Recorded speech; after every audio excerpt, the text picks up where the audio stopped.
juga banyak kan negara menyatakan bahwa Hamas itu adalah teroris, termasuk juga Arab Saudi. Raja Salman menyatakan Hamas teroris itu sudah jauh-jauh hari loh. Jauh hari, ada 12 orang yang ditangkap di Arab Saudi. Aneh. Gencatan senjata kemarin yang akhirnya mereka lakukan dengan Israel, kesepakatan itu dia sepakati dari mana? Di tanah perang? Enggak, di hotel bintang 5 bro. Ya, shalom bagi kita semua dimanapun kita berada saat ini. Kiranya kita semua tetap berada dalam keadaan sehat dan apapun yang merupakan aktivitas kita sepanjang hari ini, kiranya Tuhan Yesus memberkati. Dan kembali berjumpa lagi di channel kita ini, yaitu Zemayan Yasin. Terima kasih buat teman-teman semua dan juga para sahabat yang sudah mendukung perkembangan channel ini dengan setia. Dan kiranya kita tetap menggunakannya untuk menjadi berkat bagi semua orang. Nah teman-teman, pada video kali ini saya membagikan kepada kita semua di mana Ibu Kunye sebagai pengamat militer, pertahanan dan keamanan, di mana dia menyampaikan bahwa Hamas itu merupakan kelompok teroris. Bahkan dia mengatakan atau dia mengingatkan kita kembali bahwa jauh-jauh hari itu Raja Salman itu sudah mengatakan, sudah menyampaikan bahwa hati-hati dengan kelompok Hamas. Mereka itu adalah kelompok teroris. Jadi anehnya kalau Indonesia mau ikut campur untuk membela kelompok teroris yaitu Hamas ini.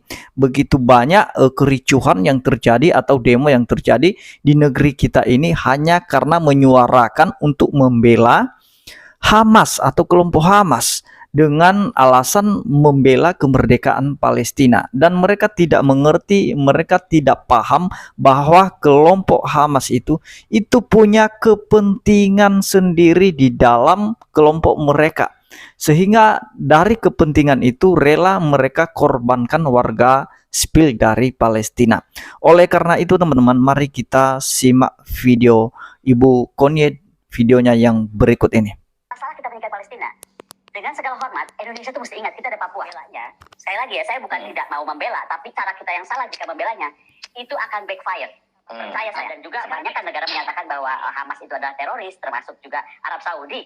Raja Salman menyatakan Hamas teroris itu sudah jauh-jauh hari loh. Jauh hari, ada 12 orang yang ditangkap di Arab Saudi. Aneh. Nah, tiba-tiba ada yang marah. Kenapa ada pernyataan seolah-olah kalau sikap Amerika terhadap Gaza itu tetap tegas bahwa dia nggak mau ada GIP dan lain-lain. Padahal kita tuh mesti tahu bahwa Hamas, GIP di Palestina itu bagaimanapun juga adalah penggunaan proksi daripada Iran. Jadi kita kan makanya dari awal saya bilang melihat Palestina dan Israel itu nggak bisa cuma seolah dua negara. Ada konteks geostrategis, geopolitik Timur Tengah yang kita harus pikirkan. Sehingga ketika Biden dan juga banyak kan negara menyatakan bahwa Hamas itu adalah teroris, termasuk juga Arab Saudi. Raja Salman menyatakan Hamas teroris itu sudah jauh-jauh hari loh. Jauh hari, ada 12 orang yang ditangkap di Arab Saudi. Nah, menurut saya pernyataan Biden tentang bagaimana menempatkan Hamas sebagai teroris itu adalah rasional gitu. Kenapa rasional? Karena bagaimanapun juga nggak mungkin kalau kita tuh pemimpin negara yang punya common sense kemudian tidak menganggap Hamas itu teroris. Jadi gini loh, kita mesti pisahkan betul antara siapa di Palestina ini ada siapa saja, itu dulu. Nah ini semua saya baru ngomongkan satu contoh. Sekarang contoh lain, misalnya kita tuh ada terbelah tentang masalah Zionis. Zionis itu kan sama halnya gerakan nasionalisme Tiongkok, nasionalisme India dan lain-lain, itu adalah gerakan nasionalisme. Di kita, jangan salah, ada kaum tertentu menganggap nasionalisme kita ini juga bidah loh, betul nggak? Ada dong masyarakat yang menganggap nasionalisme kita salah nih terhadap NKRI dan Pancasila. Ada segelintir masyarakat berpikir demikian. Sama halnya. Jadi di Israel pun tidak satu suara. Ada yang menganggap Zionisme itu adalah sebuah gerakan nasionalisme. Ada yang menganggap itu adalah bidah juga. Jadi jangan tiba-tiba kita masuk ke sana. Wah ini ternyata juga ditentang gitu kan. Tapi apapun konstelasi yang terjadi, menurut saya, ini saya baru contohkan dua loh. Saya belum contohkan. Ada berapa contoh sebenarnya kalau dari pengamatan atau analisis Bu Kunye? Kayak sekarang kemarin saya bicara, ini kan sebenarnya gara-gara kemarin itu apa sih? Gara-gara kemarin itu adalah 160 roket Hamas dan GIP ditembakkan dari Gaza ke Israel di saat hari peringatan kota Yerusalem 10 Mei. Dan Israel dengan sistem pertahanan demikian canggih, itu otomatis Iron Dome-nya nyala. Nah, Iron Dome-nya nyala kan selesai. Dan saya lagi ya, di Israel itu dari konsep doktrinnya Moshe Dayan, pokoknya Israel itu nggak boleh diganggu-gugat. Kalau dia diganggu, dia harus orang gila. Karena dia begitu menghormati tentaranya, begitu menghormati masyarakatnya, begitu menghargai kedaulatannya. Kembali kepada pernyataan tadi, misalnya Pak Ida tanya, kenapa sih Bu Kunye bilang bahwa hubungan diplomatik?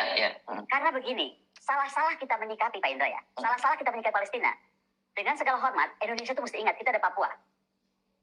Hubungannya gimana? Nah, begini, masalah Papua itu sama. Jadi ada masalah tentang orang merasa itu kita dipaksa masuk kok, gitu, ke situ. Bukan dianggap kita merdekakan loh. Jadi ada yang menganggap kan kita tuh seolah-olah memaksa Papua gabung. Papua gabung. Sama, di sana juga ada masyarakat yang terpecah seperti itu. Jadi jangan sampai cara kita yang salah membelanya. Sekali lagi ya, saya bukan tidak mau membela, tapi cara kita yang salah jika membelanya itu akan backfire. Percaya saya. Sekarang kita sudah di era informasi terbuka, ya kan? Kita bisa akan duga dari Hamas misalnya, ya kan, mempengaruhi orang-orang di Papua atau di Poso atau dimanapun Indonesia bergolak, ya kan, akan menyatakan hal yang sama. Terutama adalah merasa mereka itu dipaksa menjadi gitu. Jangan salah loh, ini sekarang Israel itu kan udah damai sejak perjanjian Oslo. Jerusalem ya, maksudnya Jerusalem menjadi state dan lain-lain. Ini ramai lagi kan sekarang gitu.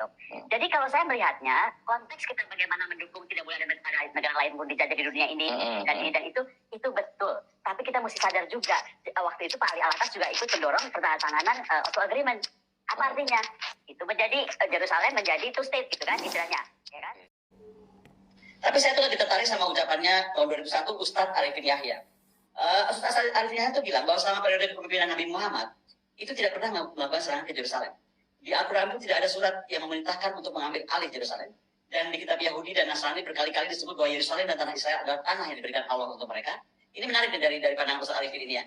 Jadi jika ingin membuktikan Islam itu damai, maka kalau menurut beliau kita itu nanti kan harus merebut kiblat agama Yahudi dan Nasrani itu untuk umat Islam. Karena sekali lagi menurut Ustadz Arifin Yahya di tahun 2021 saya catat banget ya. Nabi Muhammad tidak pernah melakukannya dan selama ribuan tahun umat Islam sudah salah kaprah menurut beliau dan bangsa Indonesia dicekoki doktrin seolah Palestina adalah perjuangan umat Islam dan padahal sesungguhnya adalah perjuangan bangsa-bangsa Arab. Kita nggak usah terlalu ikut campur ke sana.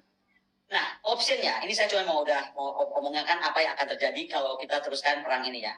Ada possibility mengerikan karena menurut saya Israel mungkin akan terus melancarkan serangan udara dan operasi darat di Gaza, peluncuran roket, kemudian memperluas wilayah serangan, kemudian berusaha menyampaikan atau menangkap pemimpin Hamas seperti Ismail Haniyeh mungkin saja dilakukan. Kemudian bagaimana mencoba menyelamatkan Sandra itu akan pasti dilakukan karena buat orang Israel satu tentara atau satu orang tuh berharga 1.000 gitu kan kira-kira. Bagaimana juga bersiap menghadapi kemungkinan eskalasi konflik yang melibatkan Hizbullah, Iran, Arab Saudi misalnya, Mesir, Yordania, Amerika Serikat itu sudah pasti dipikirkan sekarang oleh Israel.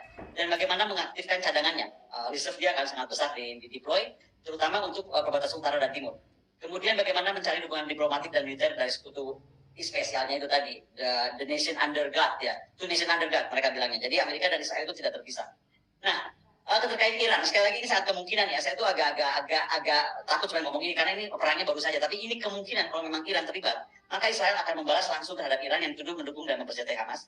Kemudian Israel mungkin akan melancarkan serangan udara yang fasilitas nuklir Iran. Bahaya ya perang nuklir. Jadi bukan lagi Ukraina ini sekarang sudah geser perang nuklirnya bakal ke Iran. Dan Israel mungkin juga menargetkan proksi sekutu Iran di kawasan Hizbullah, Lebanon, Suriah atau Houthi di Yemen. Saya kira itu aja yang mau saya sampaikan karena sebelumnya kita ada yang lain.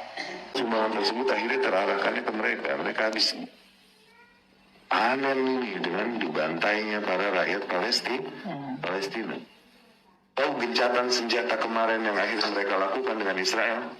Kesepakatan itu dia sepakati dari mana? Di tanah perang? Enggak, di hotel bintang 5 bro. Kok bisa seperti itu ya? Subhanallah ya. Jadi kok bisa bertolak belakang dengan berita-berita yang beredar ada di Facebook, di YouTube. Ada apa ini dengan kelompok Hamas? Tapi kalau kita lihat, para netizen itu selalu memuji kelompok Hamas. Bahkan langsung percaya dengan berita tersebut. Ternyata kelompok Hamas ini, ya kata Ustadz Riyad, bukan membela rakyat Palestina.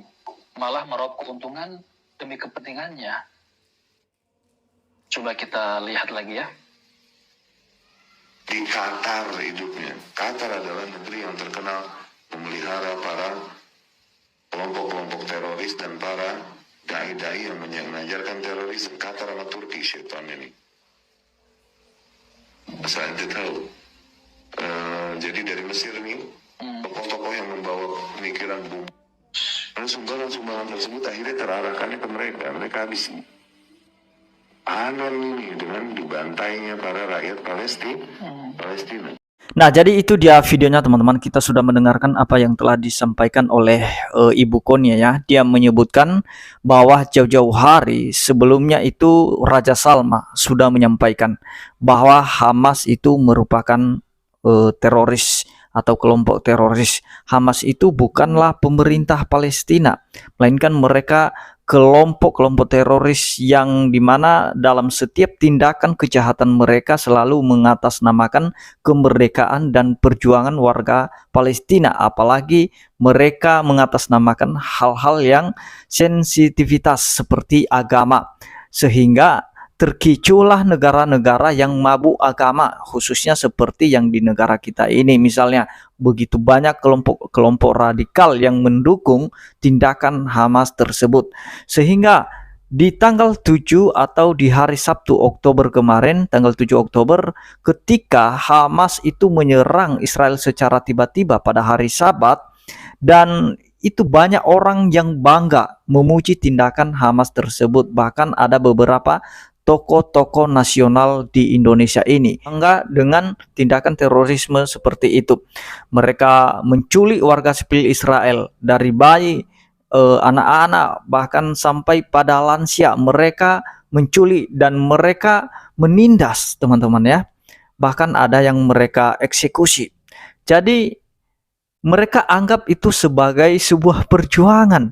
Nah, dari mana itu dikatakan sebagai sebuah perjuangan? Itu kan udah tindakan teroris. Itulah sebabnya kemarin Israel mendeklarasikan perang, karena memang Hamas ini harus dilenyapkan, karena mereka kelompok teroris yang selalu mengatasnamakan agama, perjuangan, dan kemerdekaan.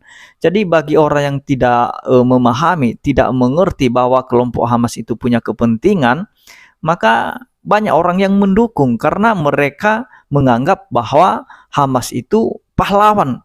Nah, mereka memperjuangkan hak-hak warga Palestina. Justru merekalah yang membuat warga Palestina menderita hingga saat ini. Nah, karena ulah Hamas sehingga Israel bisa bertindak demikian, yang jadi korban warga sipil. Nah, jadi itu yang kasihan. Jadi bagi orang yang tidak mengerti, orang yang tidak memahami hal itu, ya mereka bangga dengan apa yang dilakukan oleh kelompok Hamas itu. Jadi mari kita sebagai warga Indonesia, mari hati-hati memberikan dukungan kepada kelompok Hamas. Kalau begitu harus tahu dulu siapa kelompok Hamas itu dan bagaimana tindakan mereka itu. Nah, sebenarnya itu negara Palestina udah merdeka kian kalau tidak ada kelompok Hamas. Karena ada kesepakatan di PBB kemarin bahwa Palestina itu harus merdeka. Dan ketika ada kelompok Hamas yang mengatasnamakan kemerdekaan dan bertindak brutal, maka disitulah tidak ada lagi kemerdekaan bagi Palestina, hanya karena ulah kelompok Hamas. Jadi itu saja yang mau saya sampaikan, teman-teman ya. Kiranya Tuhan Yesus memberkati kita semua. Shalom.